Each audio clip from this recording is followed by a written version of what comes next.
get the TARDIS back, Susan. Yes, the Kublai Khan's court when it's too late. We should be up there, another time, another galaxy. We'll think of something. How? Ian playing chess with Marco?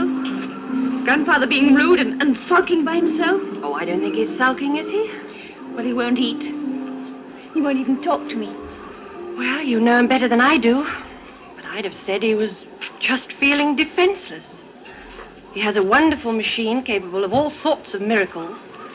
It's taken away from him by a man he calls a primitive.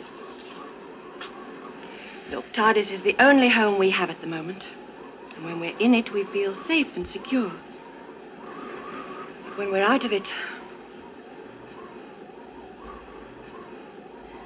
He talked to me. Confide in me. Oh, he's like a rubber ball. He'll come bouncing out of there soon, full of ideas. One day, we'll know all the mysteries of the skies. And we'll stop our wandering. Then you and I will say goodbye. Oh, not yet.